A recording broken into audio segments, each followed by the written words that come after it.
Eugene Koonin and the Origin of Life. The origin of life is a very tough problem, and it has been getting tougher with time. In fact, if you go back far enough, the origin of life was not a problem. Originally, it was assumed that smaller creatures such as flies or rats arose spontaneously. That was the belief of such people as St. Thomas Aquinas, for example, or Augustine. The origin of life there was not a problem. Origin of higher life was a problem, but getting flies wasn't a big deal. You just put out some rotting meat, and sure enough, they appeared. It was known that larger creatures such as sheep, lions, people did not arise spontaneously, but the smaller creatures, and of course, rapidly when bacteria were discovered, it was assumed that bacteria could arise spontaneously. By the time Darwin came around, it was starting to get sticky. Reedy had already destroyed the idea that flies arose from rotting meat. And Pasteur was in the process of doing the same for bacteria.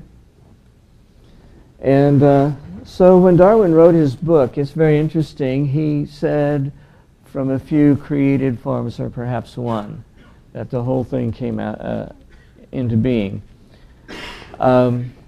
almost explicitly agreeing to a divine creation.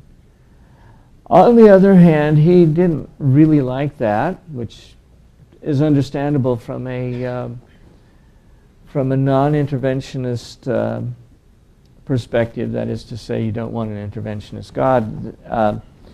And he talked about a warm little pond. So he kind of waffled on that question.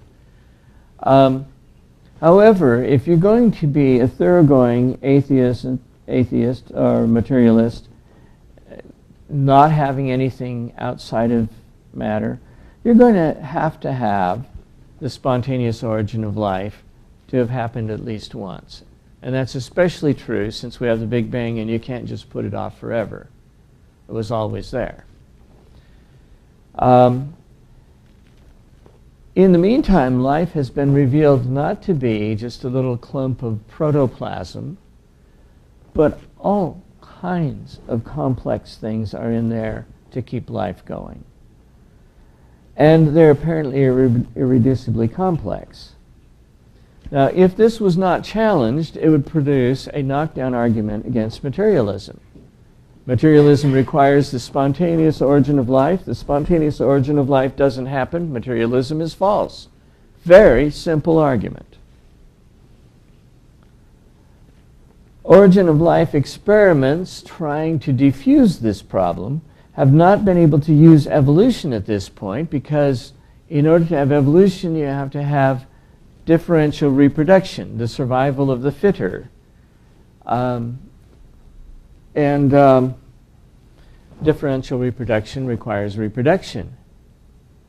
And so while in an evolutionary scenario, you can get from bacteria keeping the intermediate species alive to whatever you need to go to, in the origin of life, you can't keep the intermediates alive. Until they are actually alive, you're stuck with dead material that doesn't reproduce. So evolution doesn't help us here. In theory, the simplest reproduction of an information-containing molecule could have been an RNA molecule that could reproduce itself. And so the RNA world currently is the most popular theory of spontaneous generation. How likely is that? Well, we're about to ask Eugene Koonin. You say, who is Eugene Koonin? Well, he's a senior investigator at the National Center for Biotechnology Information, the National Library of Medicine, and the National Institutes of Health. Pretty well placed, I'd say. He's a Russian-American biologist, according to Wikipedia, recognized expert in the field of evolutionary and computational biology. So we're talking about somebody who really knows.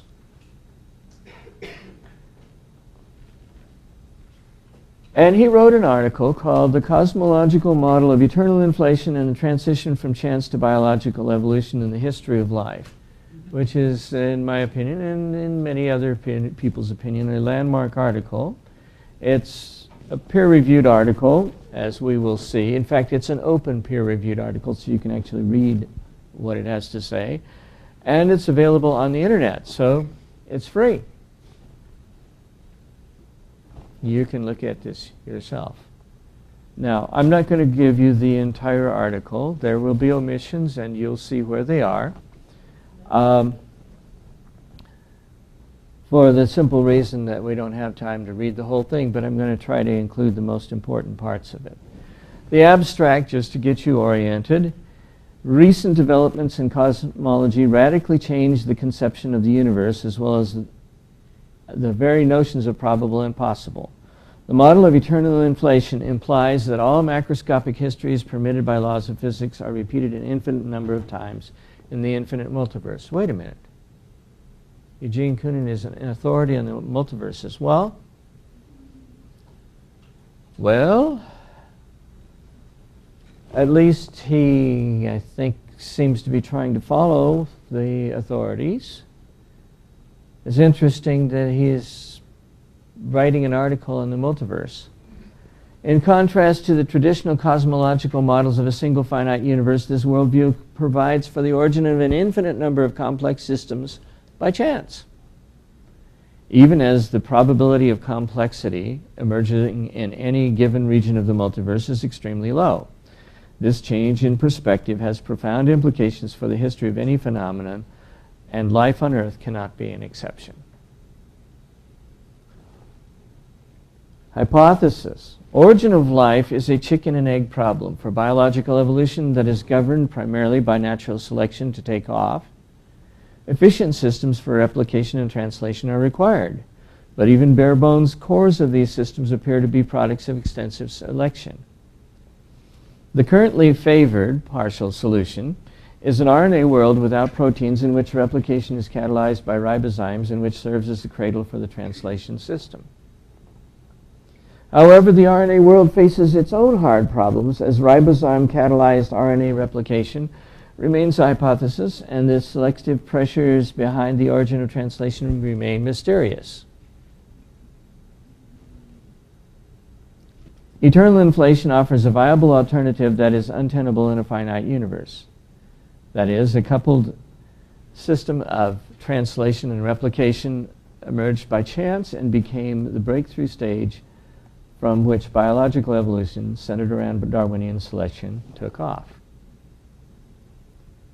Basically, you can get a miracle out of it.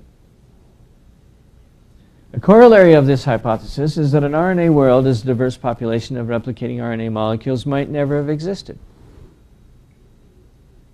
In this model, the stage for Darwinian selection is set by anthropic selection of complex systems that rarely but inevitably emerge by chance in the infinite universe, multiverse. Conclusion, the plausibility of different models for the origin of life on Earth directly depend on the adopted cosmological scenario.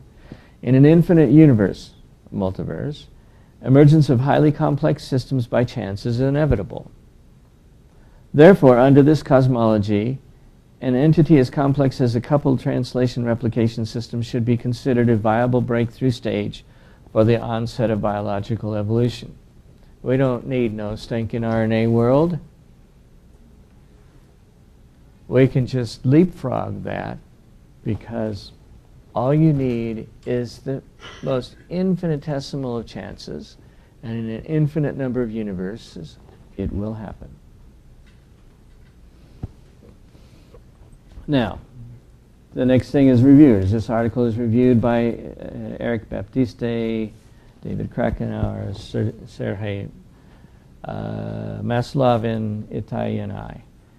And it's open peer review, which I don't know why they included both at the same time, but it was kind of interesting, I thought.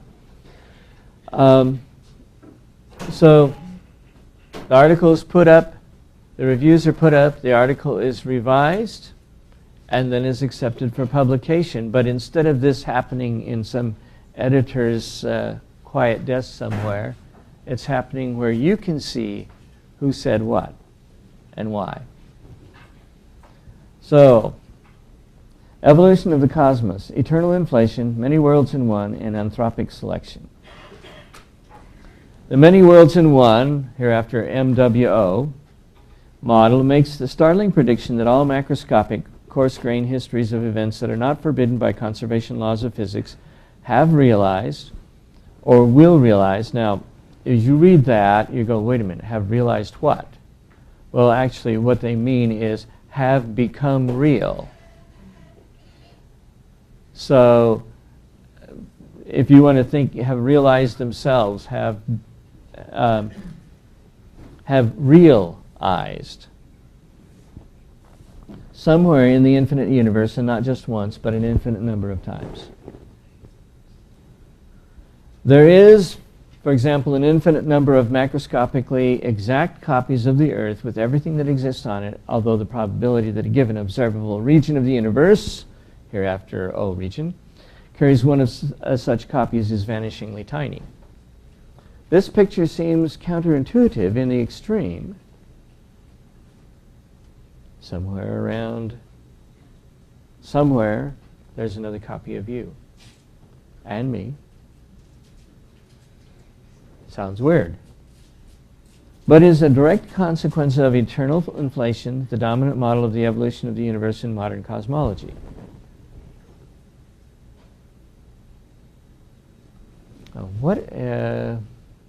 Why is inflation there in the first place? Inflation is an excellent agreement with several crucial results of observational cosmology. Above all, the flatness of space in our O region, the overall uniformity of the cosmic microwave background radiation, and its local non-homogeneities. Now let me back up a little bit and comment on that. Inflation was introduced because the universe is almost what they call flat, but not quite. And that requires a miracle to get out of a Big Bang, unless you take and stretch everything out to where it becomes almost flat.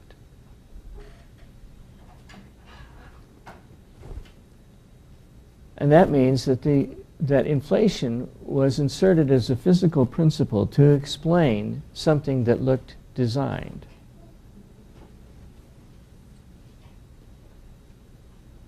Was inflation itself designed? That's an interesting question.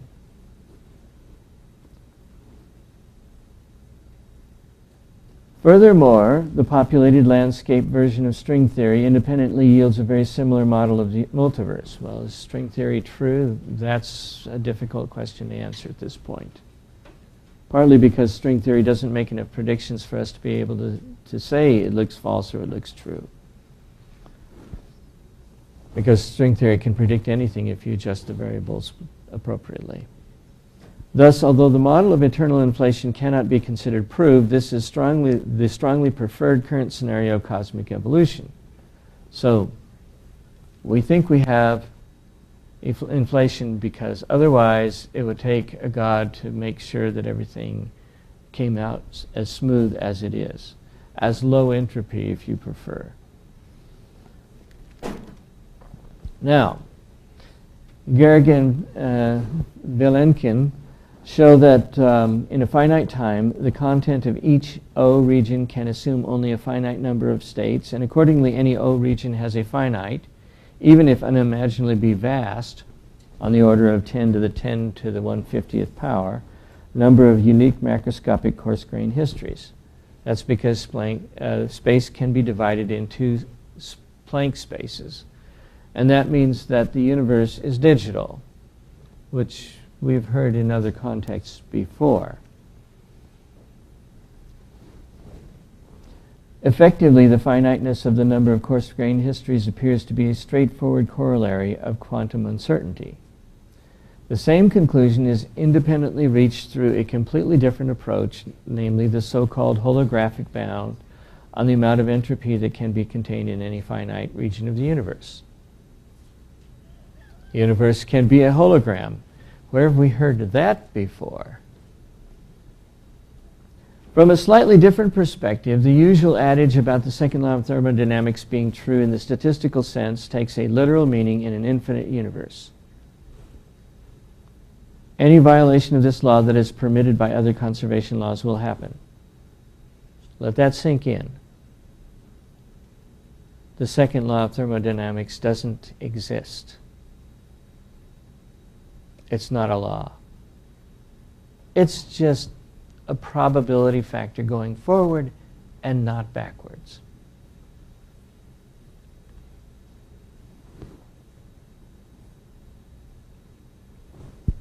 So we're going to follow all the laws of the universe except one, and that's the second law of thermodynamics. What is that? That entropy, which is a measure of disorder,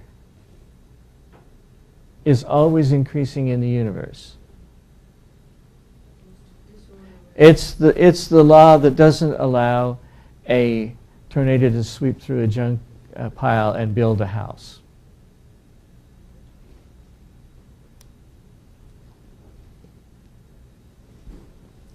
Which is physically possible, but so entirely improbable that it never happens.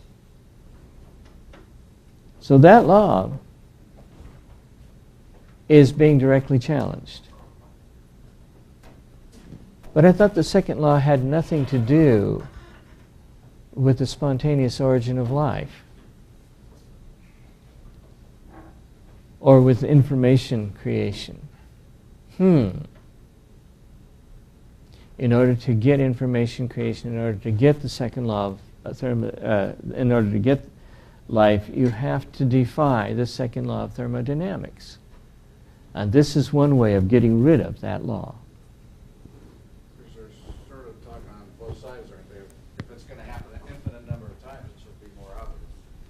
Yes, I've already said it. I know, but you're going to say more, too.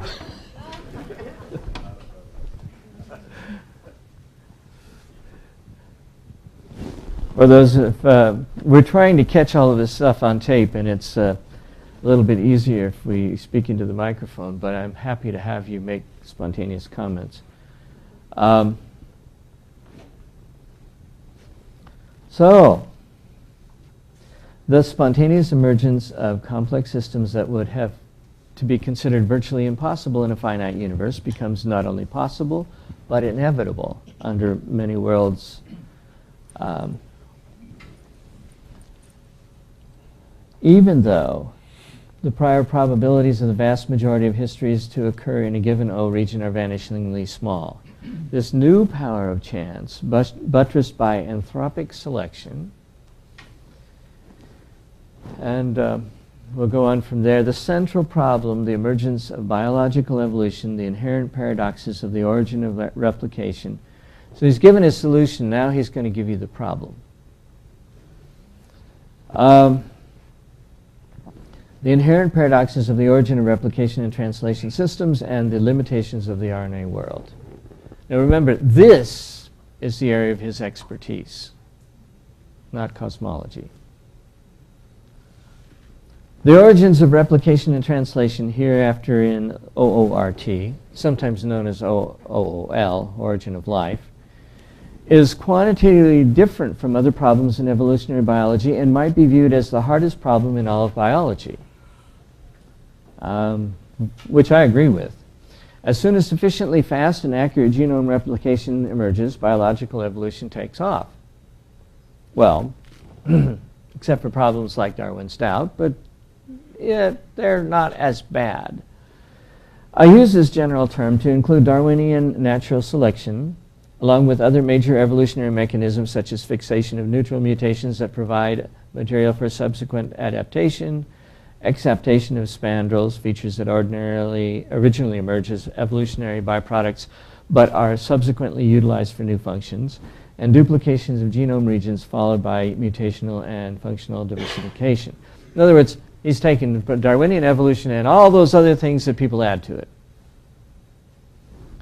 All these processes that together comprise biological evolution become possible and actually inevitable once and only once efficient replications of the genetic material is established.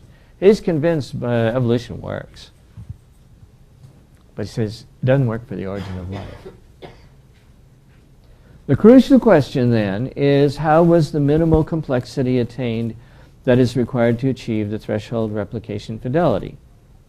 And even the simplest modern systems, such as RNA viruses with the replication fidelity of only 10 to the minus 3, that means if you have 1,000 nucleotides, one of them will probably be out of order. Replication is catalyzed by a complex protein replicase. It takes a really special protein to do it even that well. Even disregarding accessory subunits present in most replicases, the main catalytic subunit is a protein that consists of at least 300 amino acids. So it takes a big protein. The replicase, of course, is produced by translation of the respective mRNA, which is mediated by a tremendously complex molecular machinery. Hence the first paradox of OORT. To attain the minimal complexity required for a biological system to start on the path of biological evolution, a system of a far greater complexity, that is, a highly evolved one, appears to be required. This is, of course, my emphasis. How such a system could evolve is a puzzle that defeats conventional evolutionary thinking. Have you ever heard that we have almost solved the origin of life? Well, Eugene Koonin doesn't think so.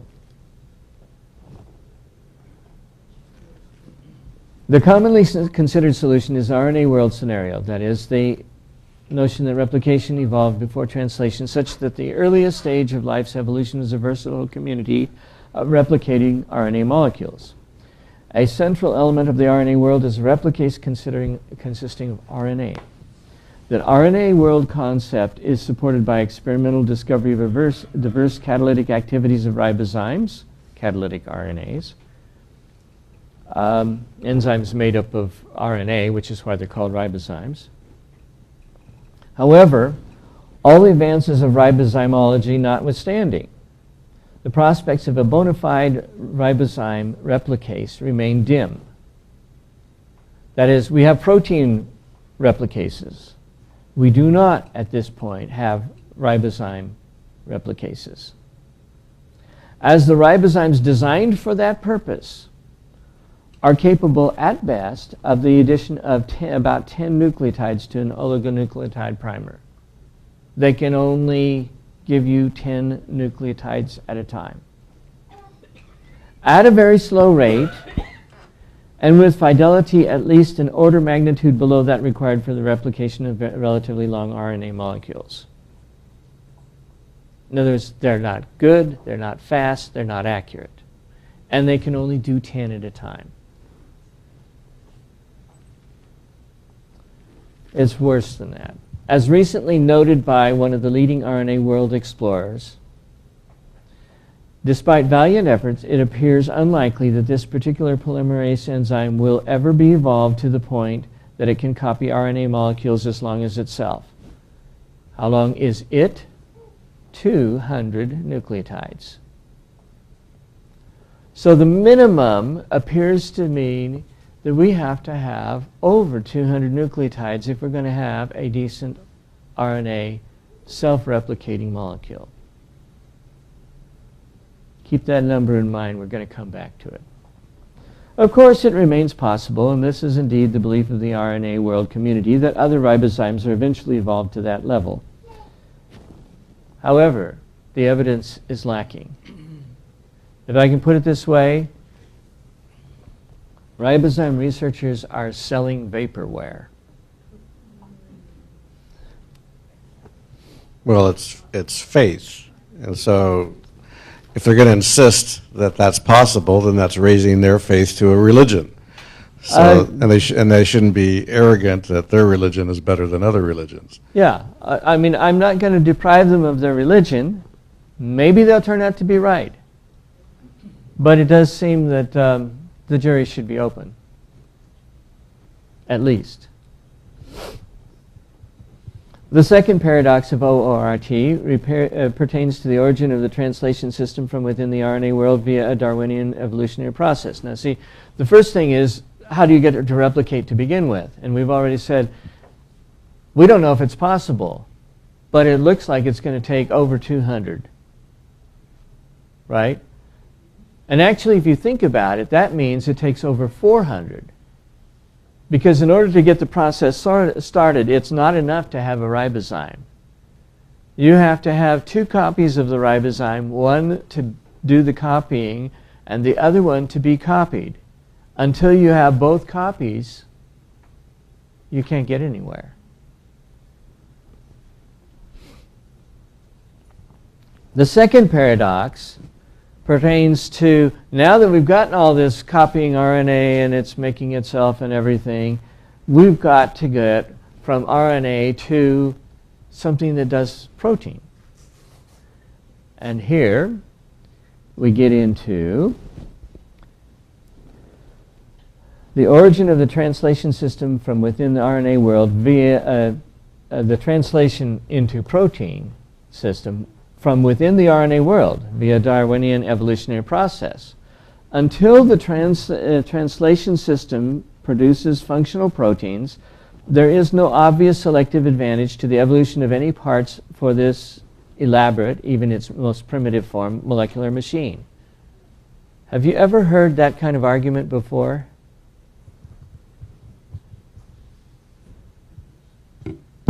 Sounds suspiciously like what Michael Behe would say, right?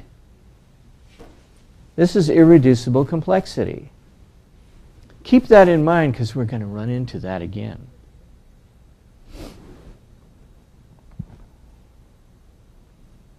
Conceptually, this paradox is closely related to the general problem of the evolution of complex systems that was first recognized by Darwin in his famous discussion of the evolution of the eye.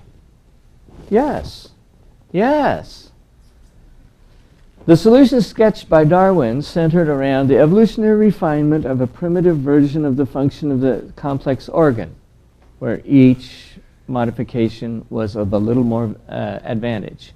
Subsequently, the importance of the exaptation route for the evolution of complex systems has been realized.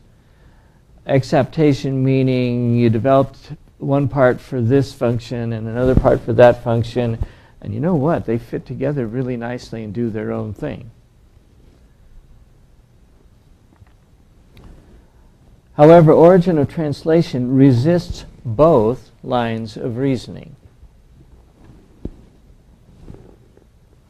They don't work. This is irreducibly complex. Primitive translation in a protein-free system is conceivable as an intermediate stage of evolution. See below. But this does not resolve the paradox, because even for that form of translation to function, the core components must have been in place already. Speculative scenarios have been developed on the basis of the idea that even short peptides could provide selective advantage to an evolving system in the RNA world by stabilizing RNA molecules. Okay, so you don't have to have full proteins yet. All you have to do is just translate reliably accurately, 5, 6, 10 amino acids together, affecting their conformations or enhancing their catalytic activities. And has a discussion that he refers you to. These ideas are compatible with observed effect of peptides on ribozyme activity. But none of the scenarios is complete or supported by any specific evidence, and all include reactions without precedent in modern biological or modeled systems. Again, you are being sold vaporware. All this is not to suggest that OORT is a problem of irreducible complexity. Really? and that the systems of replication and translation could not emerge by means of biological evolution. It remains possible that a compelling evolutionary scenario is eventually developed and perhaps validated experimentally. Well, it doesn't prove it, I would agree, but suggest it? Come on. However, it is clear that OORT is not just the hardest problem in all of evolutionary biology, but one that is quantitatively distinct from the rest. For all the other problems, the basis of biological evolution and genomic replication is in place. But in the case of OORT, the emergence of this mechanism itself is the explanandum, the thing to be explained. Thus, it is of interest to consider radically different scenarios for OORT. So he's saying, we don't have a clue, we're going to have to look in a different direction. The transition from anthropic selection to biological evolution in the history of life and the no RNA world scenario. The history of life includes a crucial transition from chance to biological evolution. Figure 1. Biological evolution cannot take off before there are polymers, most likely RNA molecules, and means for their sustainable replication. Thus, the synthesis of nucleotides, and at least moderate-sized polynucleotides, could not have evolved biologically and must have emerged abiogenically, that is, effectively, by chance, abetted by chemical selection. That is, for example, preferential survival of stable RNA species. At the other end of the spectrum, there can be no reasonable doubt that the first cells were brought about by biological evolution. Why no reasonable doubt? Because we've ruled out design. Somewhere in between is the transition, the threshold of biological evolution. Most often, since the advent of the RNA world concept, this threshold is implicitly linked to the emergence of replicating RNA molecules. Translation is thought to have evolved later via an unspecified, or at best invented, ad hoc selective process. As discussed in the preceding section, both the ribozyme-catalyzed replication and especially evolution of translation in the RNA world faces formidable difficulties. The MWO model dramatically expands the interval on the axis of organizational complexity, where the threshold can belong, by making emergence of complexity attainable by chance. In this framework, the possibility that the breakthrough stage from the onset of biological evolution was a high complexity state, that is, at the core of the coupled system of translation replication emerged by chance, cannot be dismissed, however unlikely. That is extremely rare in the multiverse. It's because everything that can happen will happen.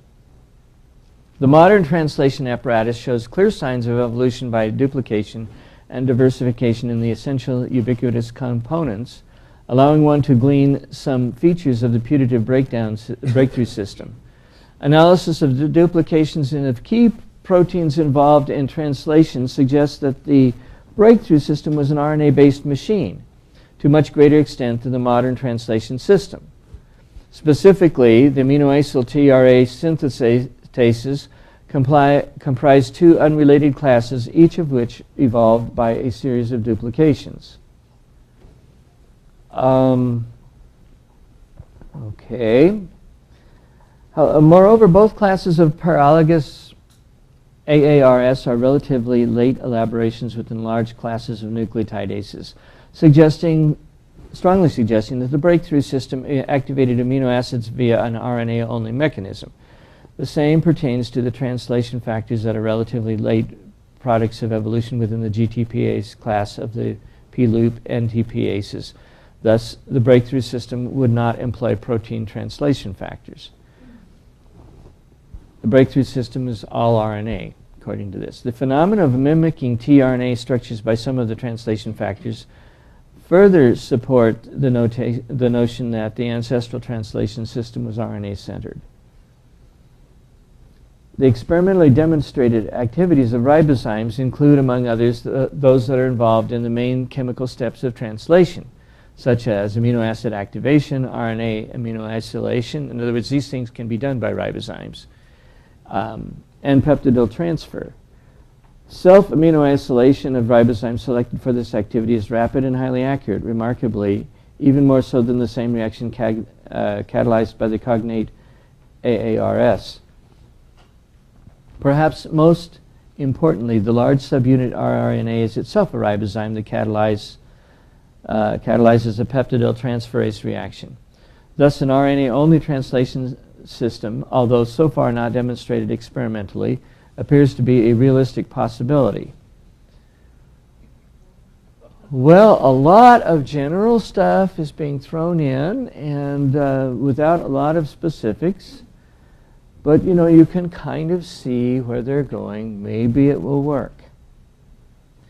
A notable and enigmatic feature of the modern translation machinery is the common structure and presence of conserved sequence elements in the tRNAs of all specificities, which suggests that all tRNAs are ancient paralogs.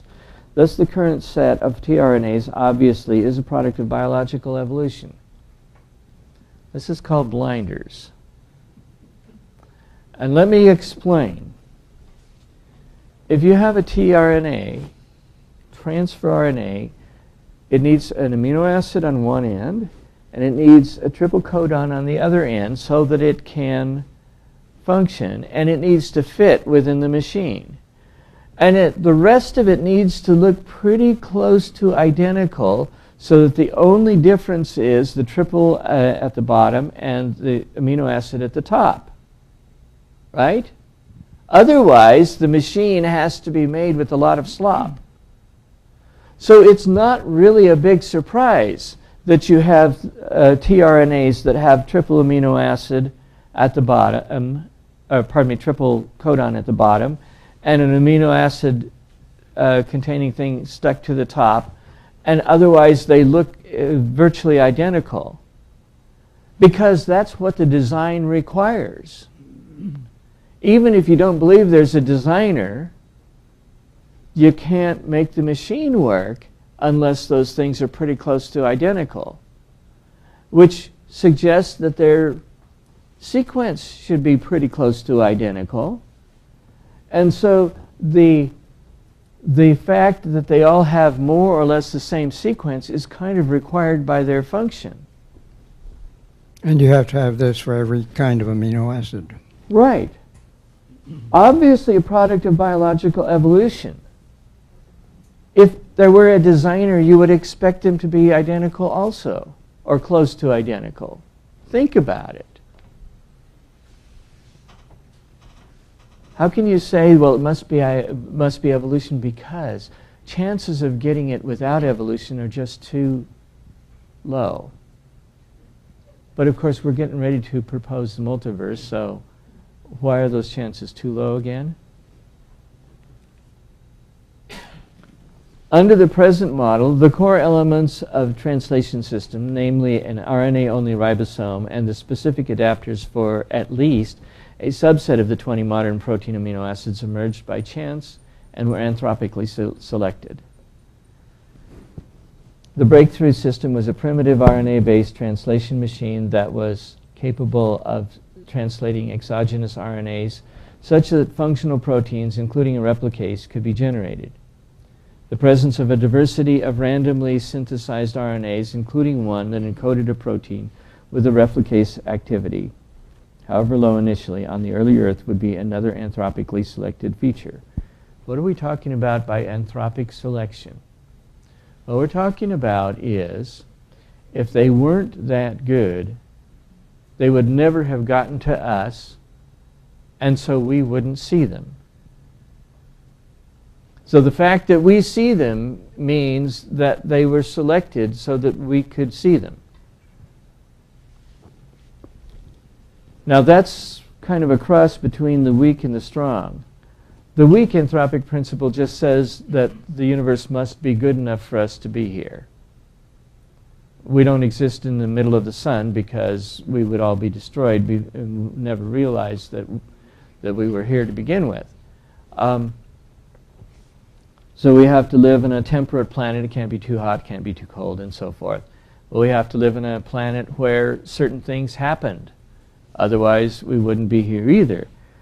The strong one says the universe needs observers and therefore it's going to make them sooner or later, which is an almost religious proposition. For such an ensemble of RNA molecules to exist, a natural reactor is required in which polynucleotides are produced at an adequate rate and chemical selection occurs such that stable molecules survive longer. Wait a minute. I think that that's a duplicate slide for some reason. The modern universal genetic code is much more robust than expected by chance with respect to mutational and probably also translational errors. It has been estimated that the probability to obtain a code within the same or greater robustness than the actual one is 10 to the minus sixth. 1 in a million. Remember hearing about that in our book, Biological Information, New Perspectives? Yeah. That's recognized by everybody, including Eugene Koonin. This is typically considered to be a result of evolutionary optimization of the code, but as we saw, the evolutionary optimization becomes very, very difficult. You have to invent a whole bunch of different codes, and then you have to select the best one. However, the many worlds model suggests an alternative view under which the basic structure of the code results from anthropic selection. Objections, implications, and falsification. The present proposal, the appearance via anthropic selection alone of an RNA protein system sufficiently complex to couple translation replication such that biological evolution could take off, might seem quite outrageous. Well, yeah. However, there are several mitigating considerations. First, the postulated chance origin of the replication translation system does not require any mysterious processes. Oh, good, like design. Second, any conceivable scenario of life's evolution necessarily requires combinations of highly unlikely conditions and events prior to the onset of biological evolution. In other words, nobody's got any better ideas. Thus, anthropic selection appears to be an inevitable aspect of life's evolution. That is to say, we need chance beyond what you can expect in a single universe, so there must have been multiple ones. A crucial aspect of the framework developed here is brought about by a disturbing, almost nightmarish, but inevitable question.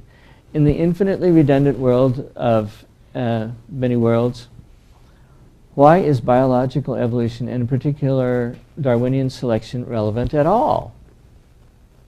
Is it not possible for any, even the highest degree of complexity, to emerge by chance? The answer is yes. But the question misses the point. Under the MWO model, emergence of an infinite number of complex biotas by chance is inevitable, but these would be vastly less common than those that evolved by the scenario that included the switch from chance anthropic selection to biological evolution. So, if you have less to explain, you just assume that it probably came about by chance following evolution rather than chance plain, because chance plain is just even more unlikely.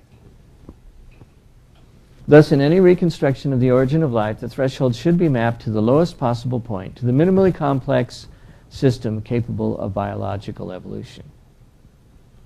Sorry.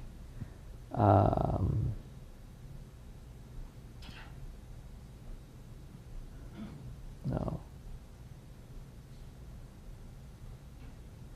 That's what happens when you... We'll get there. Here we go. The strong form of the present hypothesis, that is, the notion that the breakthrough stage in the history of life is a primitive coupled replication translation system, is falsifiable. How is it falsifiable? Well, such a system should be construed as the upper bound of complexity for the breakthrough stage.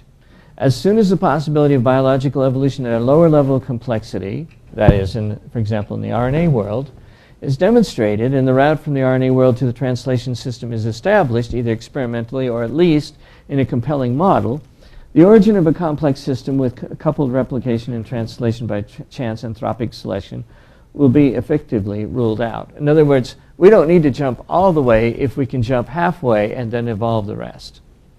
So then the jump all the way would be falsified. A demonstration that life independently emerged on several planets in our O region will have the same effect.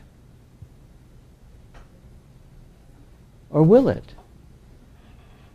Because in some universe, it originated spontaneously on all worlds. In the appendix, and we're going to come back to that because that's the juiciest part of this whole paper, I present such calculations for two versions, the RNA world with a ribozyme replicase and the coupled translation replication system. Those two steps he talked about before. An unrealistically high rate of abiogenic RNA production is assumed, as we will see. However, any significant increase in complexity would call for a different cosmological model. In particular, the emergence of a coupled replication translation system is unlikely to the extent of being effectively impossible. At last, that word, impossible. For such a complex system to be a viable candidate for the breakthrough stage, an infinite multiverse such as the one depicted by MWO, or in the very least a universe with a vast number of O regions, is indeed a must. The many worlds is to get around impossible. Of course, the most straightforward and powerful falsification would be to disprove the MWO itself. Here, however, an important disclaimer is due. It is not actually crucial for the validity of the conceptual framework presented here that MWO is correct in all its details. Only two rather generic assumptions are essential. A spatially infinite universe such as any island universe in MWO, the multiverse, while integral to eternal inflation, is not actually required for my argument. In other words, you don't have to have a spatially infinite universe. The finiteness of the number of macroscopic history in any finite region of space time. Basically, you have to have the universe be able to be digitized, which is, probably fair. The strong form of the hypothesis presented here will not be falsified if some specific details of the MWO turns out to be wrong, but only if one of these general assumptions fails. You have to have lots of universes, and the universe has to be digitized. Conclusion. Despite considerable experimental and theoretical effort, no compelling scenarios currently exist for the origin of replication and translation.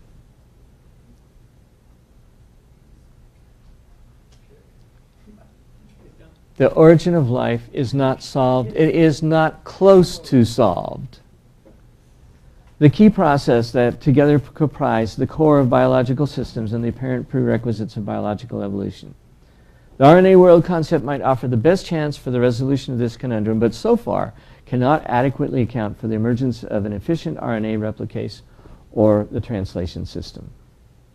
The MWO version of the cosmological model of eternal inflation could suggest a way out of this conundrum. This dramatically expands the interval on the scale of organizational complexity where the transition from anthropic selection to biological evolution might belong. Specifically, it becomes conceivable that the minimal requirement, the breakthrough stage, for the onset of biological evolution is a primitive coupled replication translation system that emerged by chance straight into that primitive couple, in other words, skipping the RNA world entirely. However, this does not defy the central role of RNA in the emergence of biological evolution and early evolution of life. In other words, it still might be mostly RNA to begin with, but you got to jump into the translation system whole. And to do that, you need many worlds. A final comment on irreducible complexity in intelligent design. Now, some of you go, whoa. By showing that highly complex systems actually can emerge by chance, and moreover are inevitable. If extremely rare in the universe, the present model sidesteps the issue of irreducibility and leaves no room whatsoever for any form of intelligent design. Didn't show it. I don't want to see showing. I didn't see What it is, it's an attempt to get around the obvious impression of design and the fact that there is no good hypothesis for the origin of life. So we'll just use many worlds, which means the chance doesn't mean anything. Now, the appendix, like I say, is even more fun. Probabilities for the emergence by chance of different versions of the breakthrough system in an O region, a toy calculation of the upper bounds. This is the upper bounds, and this is a hopelessly optimistic calculation of the upper bounds. General assumptions. An O region contains 10 to the 22 stars, and every 10th star has a habitable planet, hence 10 to the 21 habitable planets. Undoubtedly a gross overestimation, because in reality most stars have no planets at all, let alone habitable ones. Okay, so we're already, these are rose-tinted glasses. A volume of 5 times 10 centimeters is available for RNA synthesis, undoubtedly an gross overestimation, because in reality there would be very few RNA-making reactors. So, okay.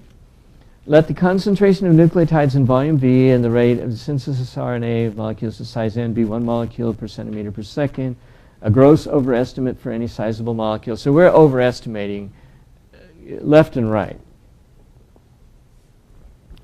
Then the number of unique N-mers tried out during the time after the Big Bang is 1.5 times 10 to the 61 when you get done with all the numbers.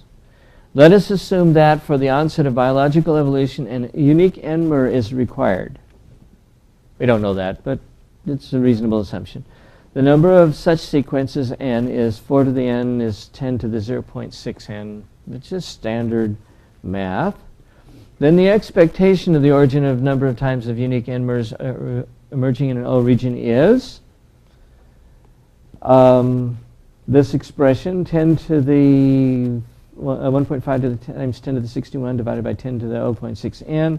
And if you solve for n, you get n equals log e times and so forth. Now, substituting e for 1, you expect to get 1. We get n equals 102 nucleotides. Note that n is, because n is proportional to log s, the estimate is highly robust to the assumptions on the values of the contributing variables. For example, an order of magnitude change in s will result in an increase and a decrease of n by less than 2 nucleotides. This is log, so they don't move very much. Now, a ribozyme replicase consisting of around 100 nucleotides is conceivable, so in principle, spontaneous origin of such an entity in a finite universe consisting of a single O region cannot be ruled out in this toy model. Again, the rate of RNA synthesis is considered here as a deliberate gross overestimate. Wait a minute. Okay, not only are we inflating the numbers, anybody remember how many nucleotides it takes to put 10? 200. Minimum. What happens if you plug those in? Well, we'll get to that at the end. Let's just say that the numbers are quite a bit smaller. The requirements for the emergence of a primitive coupled replication translation system, which is considered a candidate for the breakthrough stage in this paper, are much greater. At a minimum, spontaneous formation of 2 RNAs with a total size of at least 1,000 nucleotides. 10 primitive adapters of 30, we're going bare bones here. 30 nucleotides each with a total of 300 nucleotides. Remember, this is all vaporware. This is all selling things at the lowest possible level. and probably below the lowest possible level. At least one RNA encoding a replicase. 500 nucleotides, lower bound is required. In the above notation, n equals 1800, resulting in E is less than 10 to the minus 1018, 1000, E to the 10 to 1000. The probability of getting this kind of thing with the most wildly inflated, hoped for projections is to 10 to the minus 1000. In other words, even in this toy model that assumes a deliberately inflated RNA production, the probability that a coupled translation replication emerges by chance in a single O region is P is less than 10 to the minus 1018. Obviously, this version of the breakthrough stage can be considered only in the context of a universe with an infinite, or in the very least, extremely vast number of O regions. Question? And the number of particles in this entire universe? The number of particles in the entire universe 10 is to the power of 80. 10 to the 80th, more or less. Yes. Yes. The model considered here is not supposed to be realistic by any account. It only serves to illustrate the difference in the demands on chance for the origin of different versions of the breakthrough system, and hence the connections between these versions and the different cosmological models of the universe. Is this Koonin speaking or is this This Giem? is Koonin. This is Koonin speaking. Thank you. Yes. I am quoting. Okay, reviews, and I'm not going to read the whole thing, obviously. In this review, I will simply try to rephrase what serious problem Koonin has identified according to me, and I will argue that I am afraid his answer to this problem might open too broad an avenue to the supporters of intelligent design, as it is currently formulated, and thus does not satisfy me as such for an alternative to the theory of the RNA world. This is too close to ID.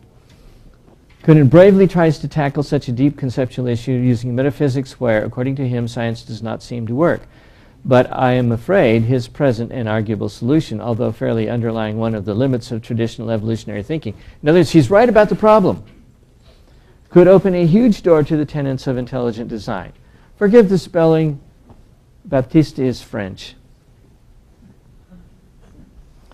Unfortunately, as long as he does not carefully introduce and clarify his anthropic selection principle, I think that he might be unwillingly opening a huge door to ID supporters to enter into the very heart of evolution, of the evolutionary theory. Worse, again, I'm probably reading about 1/8 of what he had to say, but it's a significant proportion of it. What guarantee do we have that there won't be ID people to claim that, as the very important evolutionary biologist E. Koonin showed, as we are doing right here, Darwinian selection is a secondary player in cosmology and is itself a force evolved for a reason, a chosen byproduct of anthropic selection, in which case everything evolving under Darwinian selection evolves, in fact, under the eternal drive of the anthropic principle. For all these questions could be exploited very meanly by ID people. Koonin is, in my view, very naive to think that he can call in teleology to start the process of evolution and call it off subsequently.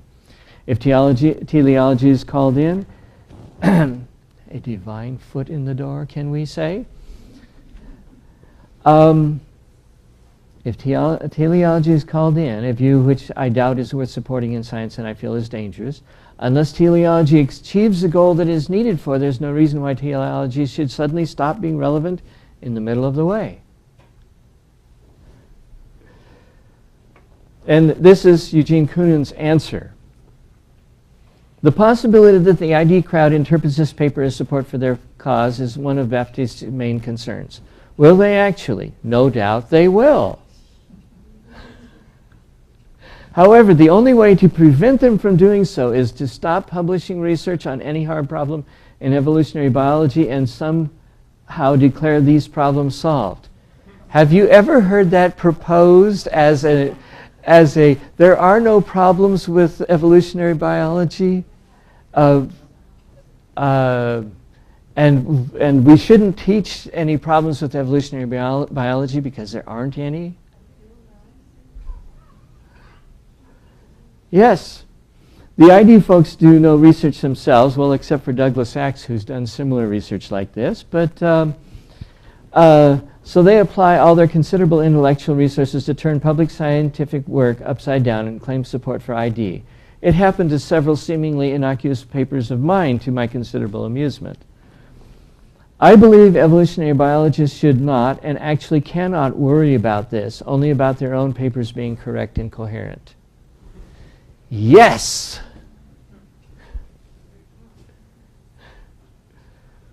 And I'm skipping 2 and 3. By the way, none of them objected to his toy calculations. In fact, one of them, and I forgot to put it in, actually thanked him for doing them, to give people an idea of what it was like. Reviewer 4 of Harvard University. The context of this article is framed by the current lack of a complete and plausible scenario for the origin of life. The front-runner model, that of the RNA world, that's the front-runner model. There have been other models for the origin of life, but despite much ingenuity and effort, it is fair to say that all origin of life models suffer from astoundingly low probabilities of actually occurring.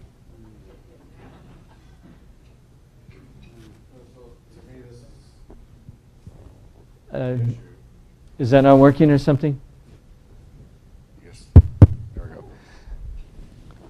Go ahead. That if you're approaching this not from a religious standpoint, as an evolutionist, it doesn't matter. It shouldn't matter what, you're just studying it to study it for its own sake, and you're not coming at it from an a priori position. So, but if you are coming at it from a priori position, then it does matter what other people of other philosophies think. I don't know, am I being clear here? So they're coming at it from a religious standpoint themselves. Yeah, no, that's very definitely true. My opinion is that Koonin is overly optimistic. Of course, he recognizes this, but there are other sources of excess optimism, and one of them that we mentioned, but a couple of that we haven't. RNA monomers are not that easy to form. They require ribose, they require a base, they require sticking them together somehow, or creating them both at the same time, which is an even more fun proposition. Without enzymes, this is really tough. The original replicator may not exist or may require hundreds of RNA monomers to work. Certainly the ones we have that suggest that there are probably 200 or more, and there need to be 2 replicators at the beginning, and so minimum length of a replicator that we know of anyway is around 200 rather than 100, and now we're going to recalculate. And when you crank the numbers, you get the expected number of per universe is 1.5 times 10 to the minus 179, which is not quite 10 to the 1,000th, but it's up there. It's certainly not what you'd want to bet your horse racing money on. In statistics, is there a concept of something being impossible if it's at a certain level of improbability? Isn't there a number, 10 to the minus 50 or something? Well, yeah, Borel's number is 10 to the minus 50, and Richard Dawkins would accept that, interestingly enough, except when it goes against his own hypothesis, in which case he just tosses it out.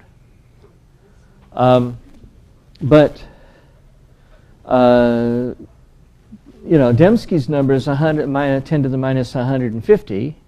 Well, this is beyond that. This is just getting the RNA replicator itself. This is not getting the whole system. The whole system is still another 1,000 beyond that. And that's assuming that once you get started on the RNA world, you start growing all kinds of crazy RNA. I think Koonin is honest. He's honest about the problem. He's honest about his antipathy to intelligent design. And he's honest about the need for science to ignore concerns about ID. And for that, I applaud him, and it's one of the reasons why I'm presenting his paper. How could he expect us to ignore those concerns? He's trying to persuade his fellow scientists to ignore the reality of God. Well, you see, the fellow scientists, I think, the ones that he's talking to are kind of happy with the idea of ignoring God. And the kinds of things he's presenting would be very, very uncomfortable if he didn't have a way out. See, that's what the multiverse does for him. It's an escape clause. So he's insisting on a self-imposed blindness, a refusal to consider this other reality, this other possibility. An almost religious opposition.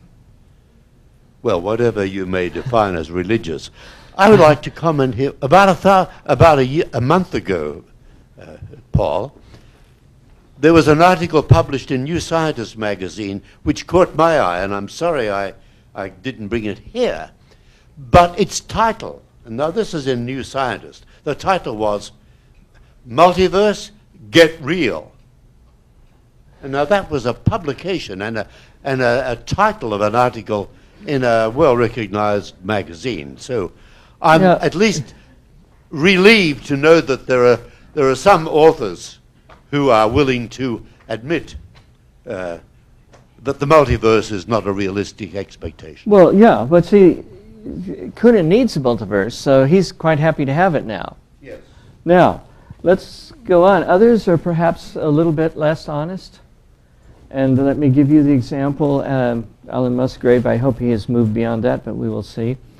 In Talk Origins, wrote something on if you're the abioprob, that's a abiogenesis problem. And in his article, he said, he listed a whole bunch of errors that people who are trying to do calculations on the origin of life make. And he said, I will try to walk people through these various errors and show why it is not possible to do a probability of abiogenesis calculation in any meaningful way. Now, note, not that the calculations are wrong, and here's how to do them right. But you can't even do them.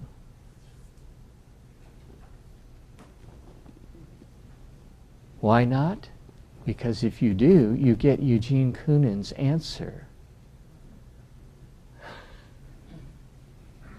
I think Koonin is substantially right about the seriousness of the problem and about the alternatives. It's God or the multiverse. Who are you quoting here? Is this you? Oh, this is Alan Musgrave of Talk Origins.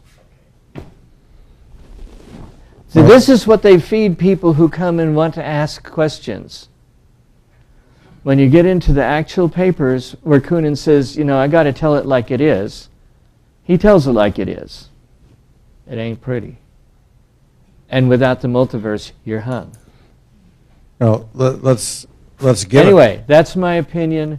Now I'm going to turn it over to you guys. Mickey. So, well, let's give them the multiverse. I mean, so if you really believe in it, then and if all possibilities are eventually occur, then the one that has an intelligent designer in it will occur too. So if you're going to really believe in the multiverse, then how could you say that some possibilities won't happen?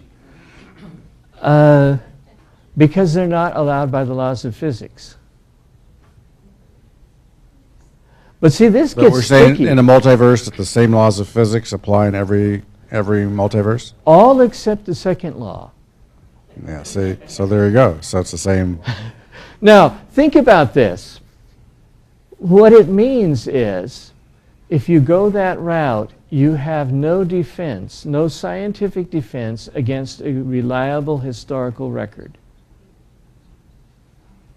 Because if you say that couldn't have happened scientifically, and your scientific arguments include the second law, then in some universe it did happen. In which case, if we have reliable witnesses that say it happened, ours must be that universe. So the origin of life is impossible. Well, statistically impossible. But statistics are out the window.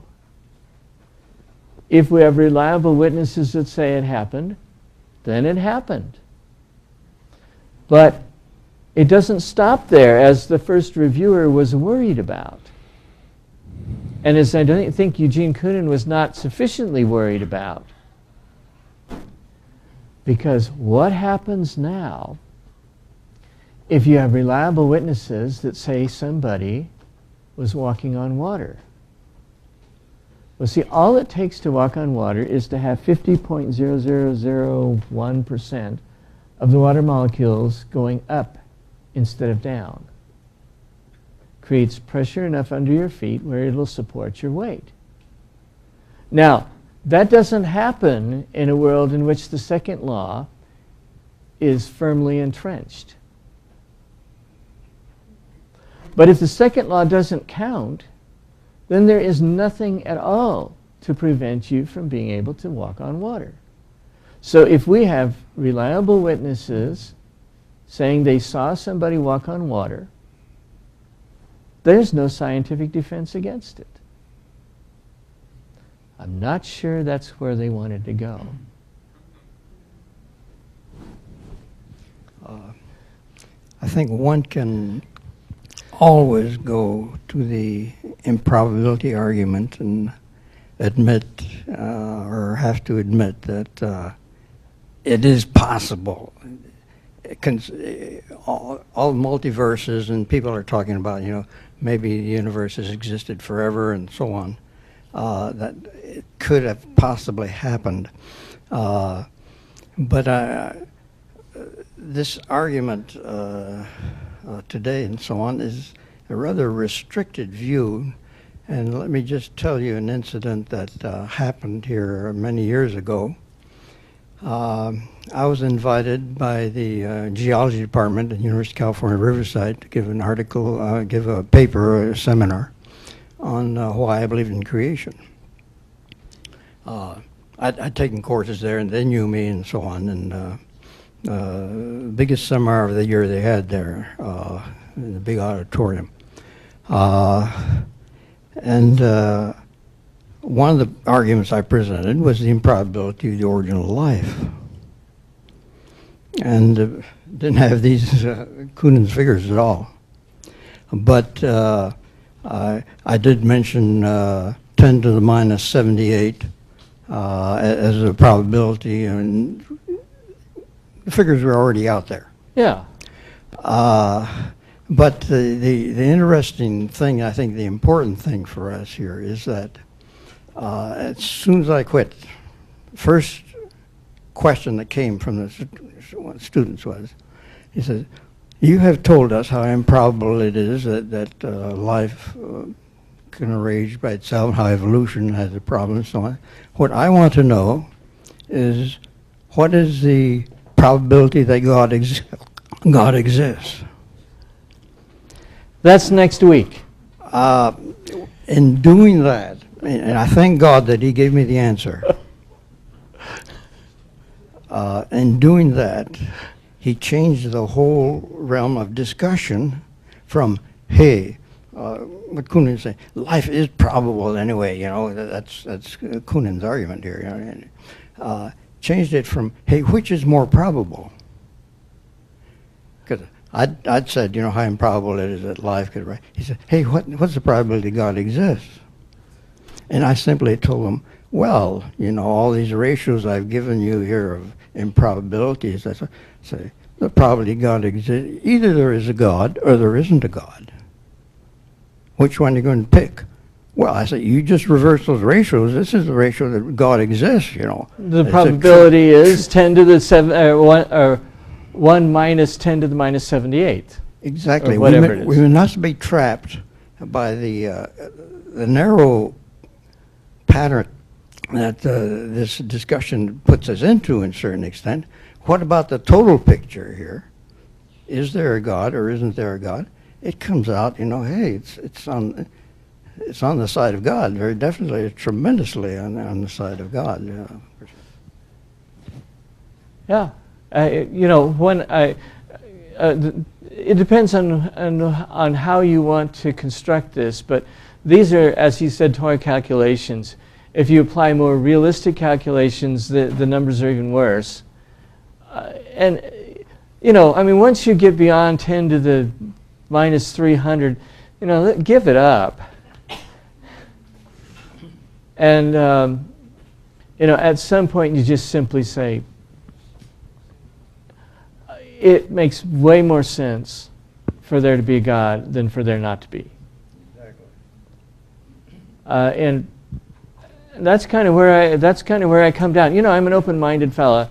You can, I'll be willing to walk with you in the atheist pathway. Just there's this big pile of junk in front of the door. You dig through that junk, and once you do, I'll go with you. You can make, I think, a sound argument that the broader your question is, the more likely you're allowed to find truth, comparing to limited to a very narrow question. Well, we come back to that next week. It's called prior probabilities, because that's where the whole answer is. And once you realize that this is not a fight between science and religion. This is a fight between religion and science. They've been completely mislabeled. And that's a fight I'm willing to have. So, okay, I guess it's on. So what is, was he in support, was he supporting the idea that if they discover life on another world, then that proves that an evolutionary process is correct? I mean, if we discover life on another world, does that support their position? Is he making that claim? I don't think he thought through that sentence very well. Because if we find life on another world, then you have to go back to, are those calculations valid? We already said they weren't. Well, but he said they weren't in the, he said they were at least valid. That this is the maximum you can get out. That's the worst case scenario, or the no, best that's case? the best case scenario is 10 to the minus 1018. Okay. And as I pointed out, he already slopped on RNA reproducing itself. But then they are looking for another scenario, and finding life on another world would support them saying, this discussion, I mean, this type of model is incorrect. Obviously, life does form on its own at other places. No, it doesn't. I mean, he might argue that way, and I don't know whether he would or not, so I don't want to put words into his mouth. But I think that one could argue at that point that now we have multiplied the probabilities, and one of two things happens. Either you just say, well, in a multiverse, anything can happen, in which case science is pretty much out of the window. Or you could say, maybe there's a designer that did it both places. But you see, you can't get to, well, then there must be another pathway unless you know that there isn't another different kind of pathway, unless you know that intelligent design is wrong to begin with. But discovery of life on another world would imply that there is a pathway that's more probable than we understand. But it wouldn't imply a pathway without an intelligent designer. Unless you start out knowing that there was an intelligent designer to begin with. then you could say, well, it must be easier than we thought. Koonin is saying that it's multiverse. Yeah. It's improbable, but boy, it had to happen. It had to happen, so we basically play the lottery millions of times, and sooner or later we're going to win. Well, I just bring this up because there's a really good chance we have the technology now to look for life on other worlds. And there may be in the next 10 to 20 years an announcement that they have discovered a life on another world. So what kind of argument, I mean, obviously there's so much effort being put into looking for life on other worlds because there's an advantage to doing that. They wouldn't do it if there wasn't something that would answer or give them support in their in their model of the universe. So obviously, if they do discover life on another world, and we could hear an announcement anytime, and it could be in the next 10 or 20 years. And I will have to say that be careful because half the announcements are going to be frauds. But it won't. But I mean, not to negate your point, but announcement doesn't mean that it actually happened, as we have found out a number of times. Arsenic life, perfectly Earth-like planet. Well, all they have to do is Yeah, discover spectral features that are signatures of life. And I agree with you. I agree with you. That might happen. They'll have a justifiable reason for claiming that there's life on this world. And all they have to do is find oxygen in significant amounts in the atmosphere of another planet. Then they have the position to say that there's life on that planet because we have no other understanding of how extensive amounts of oxygen could be produced in a planet without life. But don't they then have to devise a pathway for producing life on another planet? Well, see, but it depends on what your original assumptions are, and this is really critical. If you start out by assuming that there cannot be a God, and then we find life here, which is really difficult to explain, but we find life somewhere else, then we must just be missing something. There must be a simple pathway. There has to be, because it happened twice. Yeah. It can't be just we won the lucky lottery. Although then again, if you've got a multiverse, why can't we win the lucky lottery 5 times, 20 times? Once you get the multiverse in there, you can do anything. But you're going to hear, that basically that evolution is one. You're going to hear that evolution is one, and it's going to be a total spin, because the only way evolution wins is if it starts out by winning. Let me remind you. If it actually has to win instead of to win by default, it can't win. Let me remind you that cosmologists are very resourceful people. And when they found meteorites from Mars, hey, they found life on it and so on. This is all kind of been disproven. Yes. It doesn't take long for them to think, hey, life can transfer from one planet to the other. Sure. But I give them 1 day to do it. Yeah. Well, first of all, that turned out not to be quite as good as it looked like.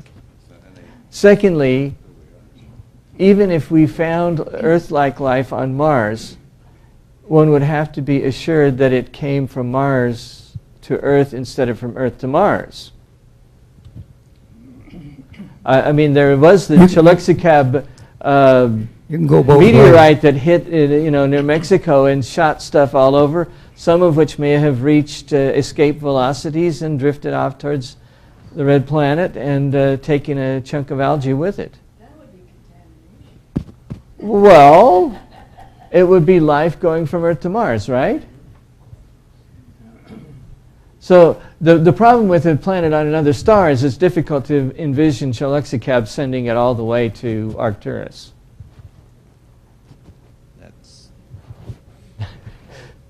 Francis Crick would say it's not impossible. Panspermia.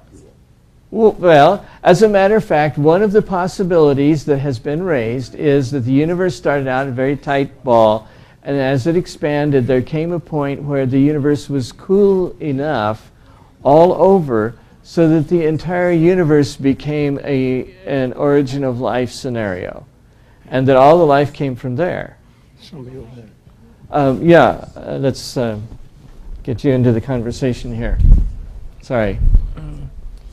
Can you go back to the Appendix A where he actually did that calculation of he had the number of planets and then the number of proteins? I'll see what I can do. You had it up there on the slide where he multiplied the 10 to the 22nd times the 10 to the 21st times. Let's see. That would be up about here. There. Okay. So, let's see. Yeah, I think it's the next It was one. this one right here. Okay, Yeah. so his assumption is that there's 10 to the 22nd stars, and then every 10th planet, or every 10th stars has a habitable planet, so 10 to the 21. So I'm a little confused about its calculation and then the argument that you're having here with how many planets does what. Because it seems to me like he's arguing that the number of planets in the universe decreases the probability of the life originating. So if there's only one planet, then the probability is higher. No. He's making the exact reverse argument. He's saying that if there are lots of planets on which it could evolve, then something that was a probability 10 to the minus 21 is going to happen on one of them. Right. Okay. So go to the next slide. Okay. And it says that every habitable planet is times making volume. RNA, which again is a gross estimate for any sizable molecule, as he puts it. Yeah, there was. I guess it might be even the next slide after this where he makes the calculation. The N MERS right there. Okay. So he's taking 10 to the 22nd times 10 to the 21st. So what happens if that 10 to the 21st becomes lesser planets? Like, well, no. This 10 to the 21st is the planets. Right. If you go back here, you will see there's a volume of 5 times 10 to the centimeter, and they're doing 1 molecule per second, and so there's 10 to the minus 21 seconds. So, he isn't showing all of his work. Right, but right. the 10 to the 21 is coming from somewhere other than the 10 to the 22nd. yeah.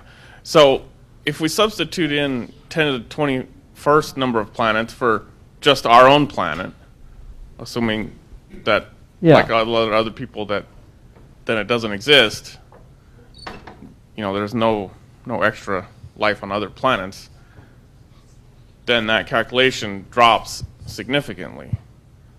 Yeah. It's only 10 to the 22nd times 3 times 10 to the That's right. 17. That's right. So That's right. If ours is the only habitable planet in the universe, then you drop by a factor of 10 to the minus 21 right off the bat. Right. So if they observe life on a second planet, then you put 2 in there instead of 1. The probability, it seems like... It actually gets stickier than that, because not only is it 10 to the minus... We are highly unlikely to detect a planet in any other galaxy than our own. So now we're not only talking about the universe, but we're talking about our own local area. And so the probabilities now have to go way up. But these are probabilities based on purely random assumptions. If there's, it doesn't take into account any kind of correlations that once for example, a single galaxy has the right conditions, then for its ability to create stars with habitable zones, then it may be that once that galaxy has certain properties, then it's not a random process from then on to create stars with habitable zones. It's a process that would naturally occur, and thus not be random, and it's correlated. So No, here's the thing. He's making an assumption about habitable zones that's arguably, in fact, let's supposing that every single star has a habitable planet on it. You increase the chances by 10. 10, yeah. 10 to the 1. If you take every single star and put 10 habitable planets around it, you increase it by 100, 10 to the 2. Those are insignificant numbers compared with the numbers we're talking about. You can't go any higher than he's going, realistically. Except for with the multiverse. Except for with the multiverse. And of course, with the multiverse, you can get 10 to the 10 to the 123 if you like. Well, with See, the multiverse, just assuming 2 universes, not multiple universes, you just have 10 to the 21st twice. That's right, that's right. If you have 10 universes, now you're talking about 10 to the 22nd. So you need not just 10 universes, you need gazillions of universes. I was just going to point out random changes can run both directions, for and against life also. So if you're going to introduce randomness, you got to take both sides of the picture into account. You're just making the calculations worse. But you see, with many worlds, anything that can happen has happened. And so the statistics don't matter at that point.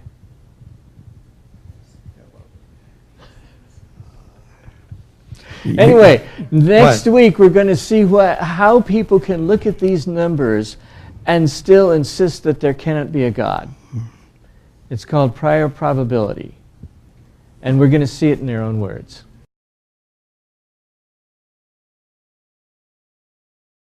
Inevitably emerge by chance in the infinite universe, multiverse. Conclusion, the plausibility of different models for the origin of life on Earth directly depend on the adopted cosmological scenario. In an infinite universe, multiverse, emergence of highly complex systems by chance is inevitable. Therefore, under this cosmology, an entity as complex as a coupled translation replication system should be considered a viable breakthrough stage for the onset of biological evolution. We don't need no stinking RNA world. We can just leapfrog that because all you need is the most infinitesimal of chances, and in an infinite number of universes, it will happen. Now, the next thing is reviewers. This article is reviewed by Eric Baptiste, David Krakauer, Sergei Maslovin, Itai, and I. And it's open peer review, which I don't know why they included both at the same time, but it was kind of interesting, I thought. So the article is put up, the reviews are put up, the article is revised, and then is accepted for publication. But instead of this happening in some editor's quiet desk somewhere, it's happening where you can see who said what and why. So, evolution of the cosmos, eternal inflation, many worlds in one, and anthropic selection. The many worlds in one, hereafter MWO, model makes the startling prediction that all macroscopic, coarse-grained histories of events that are not forbidden by conservation laws of physics have realized or will realize. Now, as you read that, you go, wait a minute, have realized what? Well, actually, what they mean is have become real. So, if you want to think, have realized themselves, have realized somewhere in the infinite universe, and not just once, but an infinite number of times. There is For example, an infinite number of macroscopically exact copies of the Earth with everything that exists on it, although the probability that a given observable region of the universe, hereafter O region, carries one of such copies is vanishingly tiny. This picture seems counterintuitive in the extreme. Somewhere around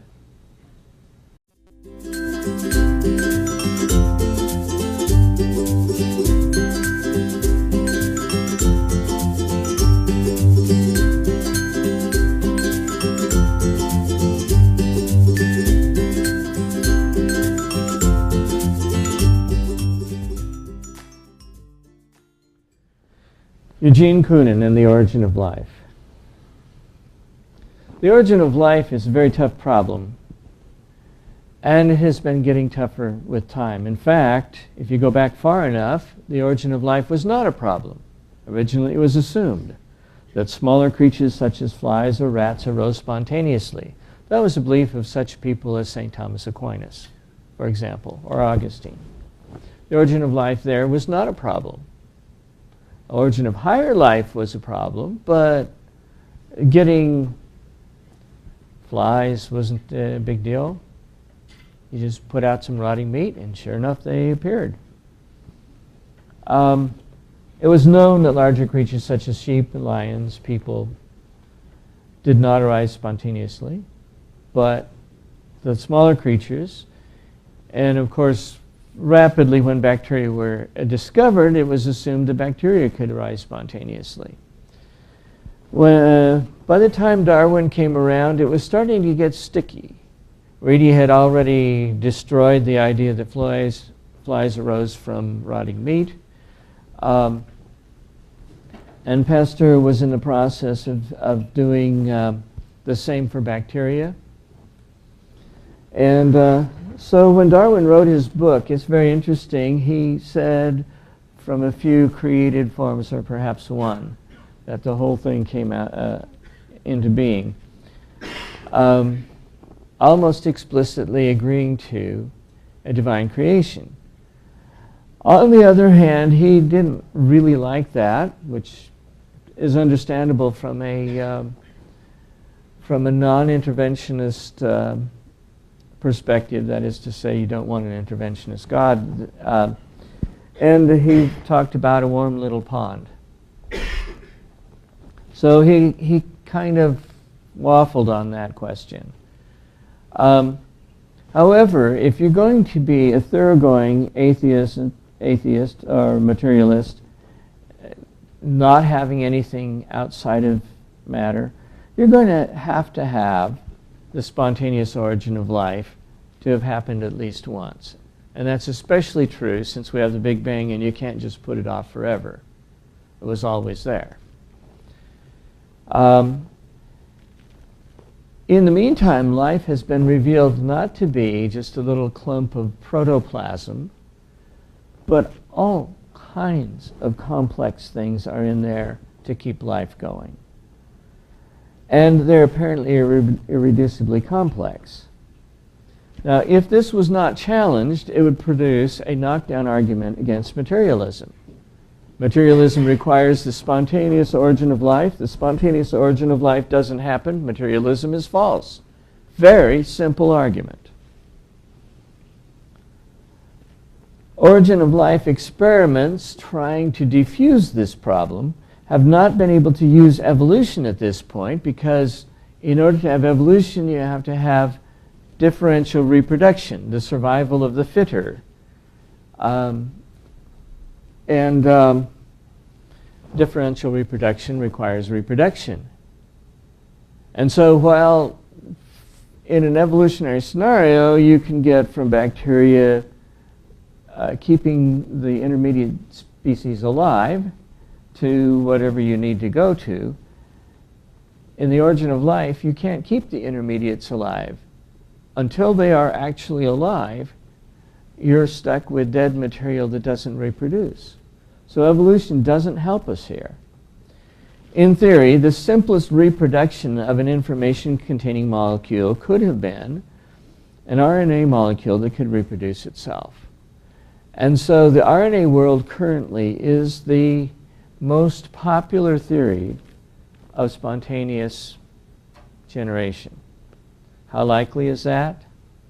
Well, we're about to ask Eugene Koonin. You say, who is Eugene Koonin? Well, he's a senior investigator at the National Center for Biotechnology Information, the Library of Medicine, and the National Institutes of Health. Pretty well placed, I'd say. He's a Russian-American biologist, according to Wikipedia, recognized expert in the field of evolutionary and computational biology. So we're talking about somebody who really knows.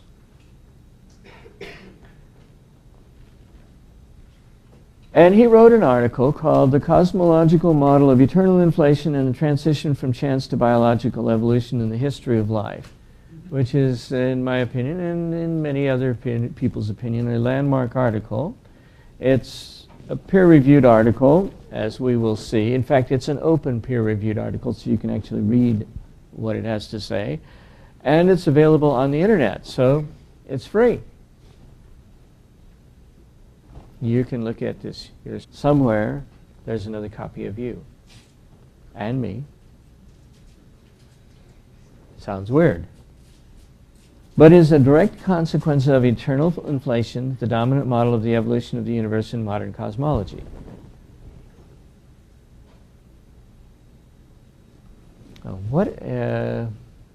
Why is inflation there in the first place? Inflation is an excellent agreement with several crucial results of observational cosmology.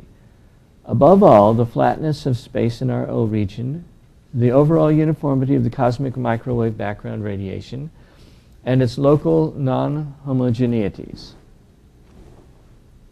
Now let me back up a little bit and comment on that. Inflation was introduced because the universe is almost what they call flat, but not quite.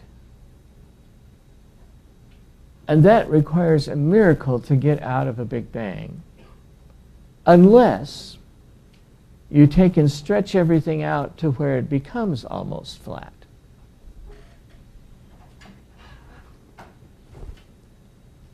And that means that that inflation was inserted as a physical principle to explain something that looked designed.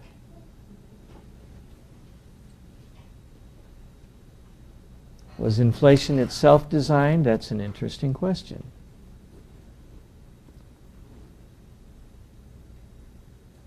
Furthermore, the populated landscape version of string theory independently yields a very similar model of the multiverse. Well, is string theory true? That's a difficult question to answer at this point. Partly because string theory doesn't make enough predictions for us to be able to say it looks false or it looks true. Because string theory can predict anything if you adjust the variables appropriately. Thus, although the model of eternal inflation cannot be considered proved, this is the strongly preferred current scenario of cosmic evolution. So, we think we have inflation because otherwise it would take a God to make sure that everything came out as smooth as it is, as low entropy if you prefer. Now, Gergen Vilenkin show that in a finite time, the content of each O region can assume only a finite number of states, and accordingly any O region has a finite, even if unimaginably be vast, on the order of 10 to the 10 to the 150th power, number of unique macroscopic coarse-grained histories itself. Now, I'm not going to give you the entire article. There will be omissions, and you'll see where they are. For the simple reason that we don't have time to read the whole thing, but I'm going to try to include the most important parts of it. The abstract, just to get you oriented, recent developments in cosmology radically changed the conception of the universe as well as the very notions of probable and possible. The model of eternal inflation implies that all macroscopic histories permitted by laws of physics are repeated an infinite number of times in the infinite multiverse. Wait a minute. Eugene Koonin is an authority on the multiverse as well. Well, at least he, I think, seems to be trying to follow the authorities. It's interesting that he is writing an article in the multiverse. In contrast to the traditional cosmological models of a single finite universe, this worldview provides for the origin of an infinite number of complex systems by chance, even as the probability of complexity emerging in any given region of the multiverse is extremely low. This change in perspective has profound implications for the history of any phenomenon, and life on Earth cannot be an exception. Hypothesis. Origin of life is a chicken and egg problem. For biological evolution that is governed primarily by natural selection to take off, efficient systems for replication and translation are required. But even bare bones cores of these systems appear to be products of extensive selection. The currently favored partial solution is an RNA world without proteins in which replication is catalyzed by ribozymes and which serves as the cradle for the translation system. However, the RNA world faces its own hard problems as ribozyme-catalyzed RNA replication remains a hypothesis, and the selective pressures behind the origin of translation remain mysterious.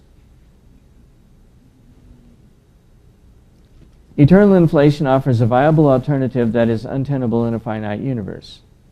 That is, a coupled system of translation and replication emerged by chance and became the breakthrough stage from which biological evolution, centered around Darwinian selection, took off. Basically, you can get a miracle out of it. A corollary of this hypothesis is that an RNA world as a diverse population of replicating RNA molecules might never have existed. In this model, the stage for Darwinian selection is set by anthropic selection of complex systems that rarely but